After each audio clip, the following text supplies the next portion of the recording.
Ya, seguimos con la gestión de memoria. ¿Se acuerdan que en los modelos anteriores vimos que en términos general la gestión de memoria genera fragmentación interna y fragmentación externa? Entonces hay un nuevo modelo que se llama las particiones dinámicas, cuyo objetivo va a ser minimizar la fragmentación en términos general. ¿Ya? Entonces, lo que queremos es perder menos memoria cuando vamos a asignar zonas de memoria a los procesos. Entonces, la fragmentación interna queremos minimizarla, es decir, intentar minimizar o ajustar la partición al tamaño exacto o el tamaño real del proceso.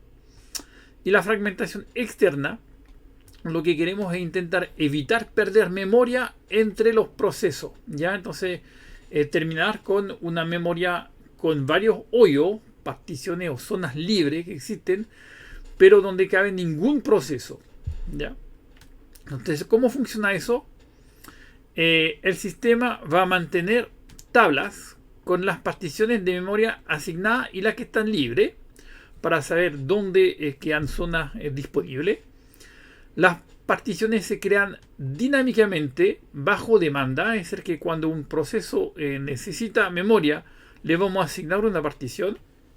Eso ocurre cuando se carga una tarea inicialmente, cuando hay una operación de swap in, donde una tarea, un proceso que estaba en la zona de swap del disco duro, vuelve en la memoria, y cuando eventualmente el proceso necesita más memoria. Eso significa básicamente cosa de tipo malloc, ¿no es cierto? Donde el proceso pide dinámicamente memoria adicional. ¿Ya? Vamos a usar exactamente el mismo hardware que las particiones fijas, es decir, una MMU con control para hacer eso. ¿Cómo funciona esa idea? Vamos a dividir la memoria en unidades de tamaño fijo, que vamos a llamar los bloques de memoria, y una partición de memoria va a ser un conjunto de bloques contiguos. Entonces acá tengo la partición 1, ¿no es cierto?, que consiste en el bloque 4, el 5 y el 6. Típicamente el tamaño de un bloque son algunos kilobytes. Valores comunes que encontramos en sistemas operativos son 4 kilobytes, pero también se encuentra 8 kilobytes, 16 kilobytes, etcétera. Vamos a ver que más grande el bloque, más riesgo de fragmentación interna vamos a tener. ¿Ya? Entonces, cuando un proceso necesita un bloque, un tamaño de memoria, le vamos a asignar la cantidad de bloques necesaria para satisfacer esa demanda. Ahora, cuidado, por ejemplo, si tengo bloques de 4 kilobytes, ¿no es cierto? Y acá mi proceso que está en esa partición 1, si necesita en total, por ejemplo, 10 kilobytes, ¿ya? Eso significa 3 bloques de 4 kilobytes en general, lo que implica que vamos a perder, esos son 12 kilobytes, ¿no es cierto? Vamos a perder 2 kilobytes por concepto de fragmentación interna, ya que tenemos que ajustar el tamaño de la partición al tamaño que requiere el proceso. ¿Okay? Entonces, ¿cómo manejar una tabla para esa asignación de memoria? ¿No? El sistema operativo necesita una representación de la memoria física para saber cuál bloque está libre o está ocupado. Entonces, una primera solución puede ser esa. Podemos manejar una tabla de bits, ¿ya?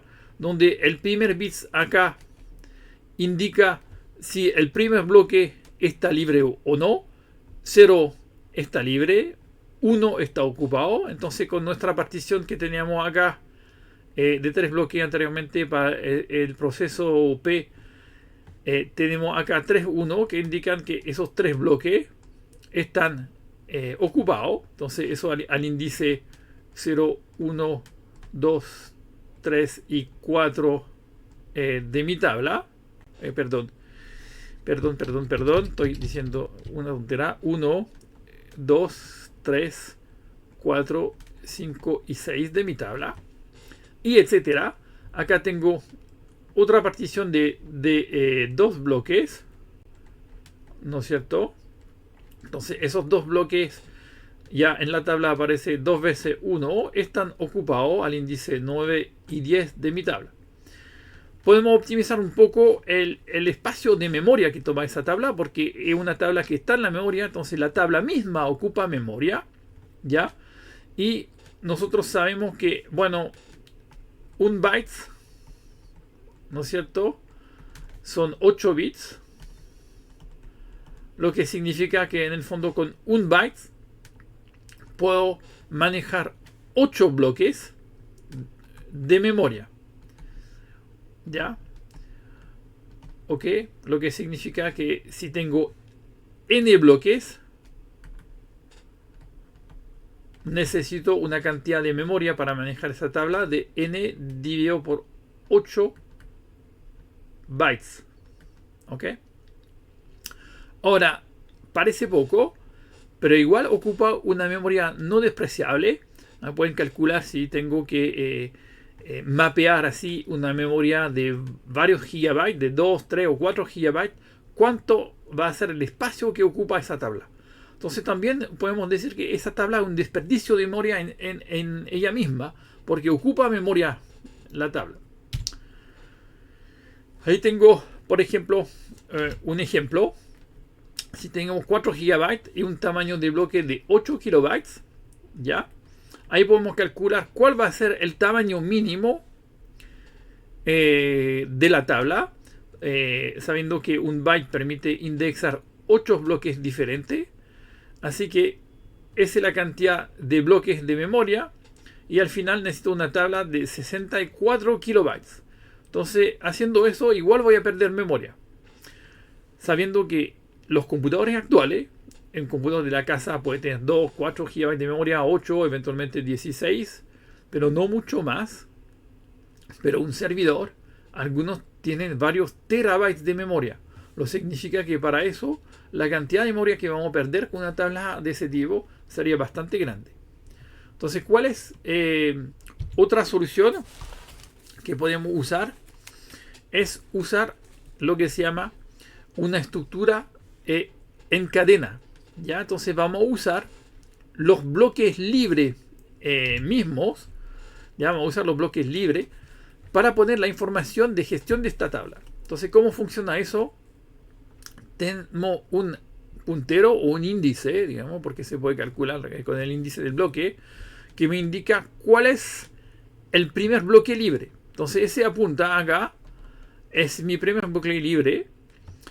En ese bloque libre que tengo, voy a usar ese bloque mismo, porque ese bloque ya no está usado para almacenar datos de un proceso. Voy a usar ese bloque libre para almacenar la información de mi estructura de bloques. Entonces, en ese bloque libre voy a poner dos informaciones. La primera, la cantidad de bloques libres consecutivos desde ese primer bloque. Ahí tengo 3 bloques libres. Y el índice de la próxima zona libre. Entonces, ¿cuál es la próxima zona libre? El bloque 7, ya que el 4, 5 y 6 están ocupados por mi proceso. Los bloques 7 y 8 están libres. Entonces, próxima zona libre, la 7. En ese bloque 7, ¿qué es lo que tenemos? Bueno, tenemos una partición, una zona, digamos, libre acá de 2 bloques, ¿no es cierto? 2 bloques acá. ¿Cuál es el próximo bloque libre en mi memoria? El 11, que está aquí. Si el 11 estuviera un bloque solo, acá en el bloque 11 como información tendríamos 1, ¿no es cierto? Y después el bloque I, que sería el siguiente libre. Entonces eso me permite no gastar memoria, digamos, en la tabla misma, ya que las tablas las vamos a poner en los bloques, ¿no es cierto? Que que todavía están libres. ¿Ya? Lo único que necesitamos es como cualquier especie de lista enlazada, porque eso en el fondo es como una lista enlazada. Necesitamos acá un puntero o un índice inicial de cuál es el primer bloque libre en mi lista de bloques en total. ¿Ya? Si necesitamos asignar una nueva partición, ¿ya? Ok. Acá, por ejemplo, asigné una nueva partición. Ya teníamos esas dos particiones de memoria ocupada. Acuérdense que una partición es un conjunto de bloques consecutivos. Acá voy a asignar un proceso que necesita solamente un bloque. Es decir, que es un proceso en el fondo P que tiene una demanda de memoria que es inferior o igual a, en este caso, tenemos bloque de 4 kilobytes, ¿no? Entonces, la memoria que necesita es inferior o igual a 4 kilobytes. Un solo bloque se va a asignar al bloque 1 porque es el primero, en este caso, bloque que está libre en mi lista de bloques. Tengo que modificar el puntero que apunta al primer bloque libre, que pasa de 1 a 2. Y en ese bloque 2, ¿qué vamos a hacer? Bueno, vamos a actualizar, ¿no es cierto?, la información diciendo que acá el tamaño de la partición son 2 bloques, ahora, que están aquí, ¿no es cierto? Y la próxima zona libre sigue siendo la 7, eso no hay nada que cambiar. Entonces, el cambio que tengo que hacer en esa lista, ¿no es cierto?, la actualización, ¿no?, vamos a decir, el cambio que tengo que hacer por una inserción de una nueva partición está en O de 1, es decir, que no depende para nada de la cantidad de bloque total que tenemos en la memoria. Ahora, si supongamos que en mi lista de bloques tengo una partición que desaparece, por ejemplo, ese proceso que corresponde a la partición 1 se va a terminar, significa que esos bloques de nuevo van a quedar libres. ¿Qué tengo que hacer? Tengo solamente que cambiar la información, ¿no es cierto?, que está en la partición anterior para modificar. ¿Qué voy a modificar? Acá la cantidad de bloques libres en esa partición ahora va a pasar de 2 a ¿cuánto? 2, 3, 4, 5, 6, 7. ¿Ya? Porque se junta esa partición y la siguiente. ¿Ok? ¿Y cuál es el bloque disponible libre después? Va a ser no el 7, pero eso va a pasar al bloque 11. ¿Ya? ¿Ok? Eso desaparece porque ya no lo necesitamos. Y la actualización también es algo que es bastante simple y bastante eficiente de hacer. ¿Ya? Entonces, ¿se acuerdan que si tenemos si ves la cantidad de bloques, ¿no es cierto?, para una solicitud de K kilobytes, ¿ya? Si K es múltiple de B, entonces no hay problema, se va a asignar B bloques, y si no, va a tener que asignar B más 1 bloques. Entonces la cantidad de bloques redondea, ¿no es cierto?, al límite superior de lo que necesitamos.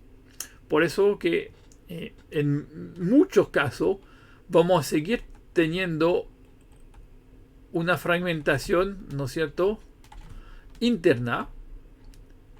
¿Por qué? Porque es bastante poco frecuente tener un proceso que va a necesitar exactamente una cantidad de memoria que es un múltiplo de el tamaño del bloque. Entonces, bastante poco común, digamos, tener ese caso. Entonces, en muchos casos vamos a tener una fragmentación interna. Sin embargo, esa fragmentación interna va a ser inferior o igual a ¿qué cosa? Bueno, al tamaño del bloque. Entonces, si el tamaño del bloque, ¿no es cierto?, es de n kilobytes, por ejemplo, los 8 o 4 kilobytes anteriores, significa que la fragmentación interna, en cualquier caso, en una partición, va a ser inferior o igual a n menos 1. Eso sería el peor caso, donde cuando tengo una partición, ¿no es cierto?, de un proceso, ya, ocupa varios bloques, y en ese último bloque acá, ese proceso va a ocupar solamente un byte y nada más. Y ahí en este caso, la fragmentación interna va a ser de n-1 bytes que no va a usar, y eso es el peor caso de fragmentación interna. Ahora, sí existe esa fragmentación interna, pero si se dan cuenta es mucho mejor que el modelo con particiones fijas, porque en el modelo con particiones fijas podríamos llegar a una situación donde poníamos un proceso que necesitaba 16 kilobytes en una partición de 512 kilobytes, simplemente porque no existía ninguna partición del tamaño correcto todavía disponible, y la única forma para ejecutar ese proceso era ponerlo en una partición bastante más grande. Entonces eso ya no existe con la partición dinámica, porque tenemos acotado la cantidad máxima de fragmentación interna que podemos tener, ¿ya? Ahora, asignar una partición en esa lista de bloques libres consiste en buscar un lugar donde podemos asignar de forma contigua los B bloques que necesita ese proceso de memoria. Obviamente no podemos poner un proceso que necesita 4 bloques en una zona donde solamente hay 3. Todavía el proceso tiene que estar en una zona de memoria donde los bloques están contiguos en esa zona. Entonces, si la memoria está fragmentada, ¿no es cierto? Ahí estamos hablando de fragmentación externa. Es posible, ¿no es cierto?, que no encontremos memoria libre, aunque todavía existe, ¿ya? Pero también puede que exista varios lugares posibles para ubicar el proceso. Por ejemplo, si tengo una memoria donde tengo una sola zona libre de 3 bloques, de 5 bloques o de 10 bloques, y un proceso necesita 2 bloques, tengo 3 opciones posibles, ¿ya?, para ubicar ese proceso. ¿Ya? Entonces el algoritmo, el sistema, necesita un algoritmo para buscar un lugar donde poner el proceso.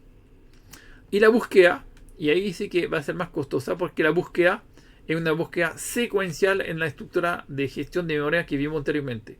¿Ya? Entonces, por ejemplo, esa lista enlazada dentro de los bloques libres, vamos a tener que buscar de forma secuencial, de bloques a bloques, dónde encontrar un lugar para ubicar ese proceso. Ya. Entonces existen varios algoritmos para hacer eso. El primer algoritmo se llama el algoritmo first fit, ¿ya?, que va a buscar directamente el primer lugar con el espacio suficiente para poner mi proceso. ¿Ya? Entonces va a buscar el primer lugar que tenga esos B bloques libres de forma consecutiva. Entonces, si tenemos, por ejemplo,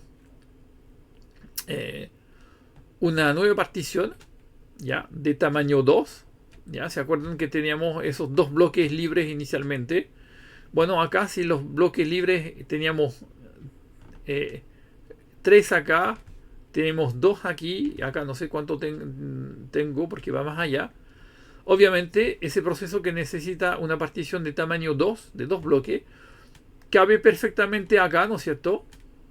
Pero también cabe en esa partición primera aquí, que tiene 3 bloques. Entonces, ¿qué hace el first fit? Toma la lista y la primera partición donde cabe el proceso, se le va a asignar la partición que le corresponde en esa zona. Entonces ahí me queda, en este caso, un bloque libre, ya que está disponible, y todavía tengo las otras zonas libres. ¿Ok? Entonces, ese algoritmo, vamos a ver como cualquier otro que viene, genera potencialmente una fragmentación externa. ¿Ya? ¿Por qué una fragmentación externa? Porque acá, entre 2 particiones asignadas, la primera acá en verde y la segunda en azul, me queda un bloque libre, el bloque 3, y es muy poco probable que encontremos un proceso, ¿no es cierto?, que quepa en esa zona libre de un solo bloque. ¿Ya? Es bastante más fácil encontrar un proceso que quepa en zonas grandes que en zonas bastante chicas.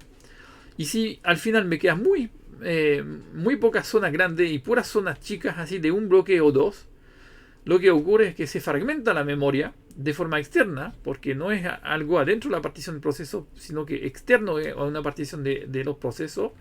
Y eso hace que en total a lo mejor tengo varios kilobytes disponibles.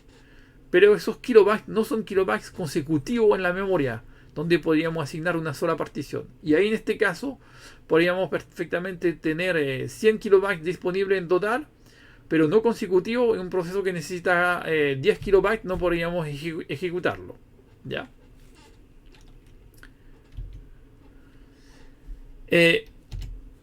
Segundo algoritmo de asignación de memoria, el algoritmo que se llama el best fit.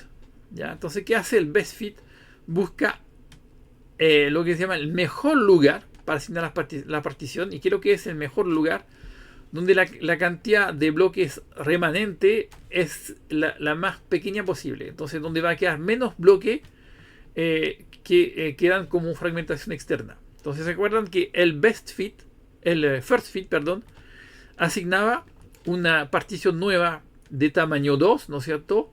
La asignaba aquí, en esos dos bloques iniciales, porque la partición de 3 que existía antes, aquí, era suficiente para ubicar ese proceso. Entonces, más rápido lo asignamos en ese lugar. Pero me quedaba aquí, ¿no es cierto?, un bloque libre que va a ser muy difícil después usarlo. ¿Qué hace el best fit? Bueno, intenta hacer que el remanente, ¿no es cierto?, sea el más pequeño posible. Y acá es el lugar ideal porque acá teníamos exactamente dos bloques, ¿no es cierto?, libres. ¿Ok? Y entonces significa que el remanente acá es 0. Me queda 0 bloque libre entre dos particiones. Y es lo mejor que podemos tener en términos general. ¿Ya? Y además, como ya encontramos la mejor zona, no es necesario buscar más en la lista de los bloques libres, ya que encontramos una zona ideal, digamos.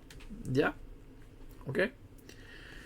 Ahora, eso significa también que pasamos esa primera zona, ¿no es cierto?, de 3 bloques, porque esa primera zona acá, ¿no es cierto?, era más grande que lo que necesitábamos. Pero también puede darse la situación donde vamos a buscar, ¿no es cierto?, hasta el final de la memoria y no vamos a encontrar ninguna partición que era mejor que la primera o que otra que encontramos después. Entonces, por ejemplo, no vamos a encontrar ninguna partición libre de 2 bloques. Vamos a encontrar partición libre solamente de 3 bloques o más. Y entonces al final vamos a recoger toda la lista de los bloques libres de memoria y vamos a volver a elegir la primera partición porque no encontramos ninguna mejor. Entonces el algoritmo best fit puede tener un costo bastante bajo si encontramos rápidamente una partición ideal donde cabe exactamente el proceso que queremos asignar.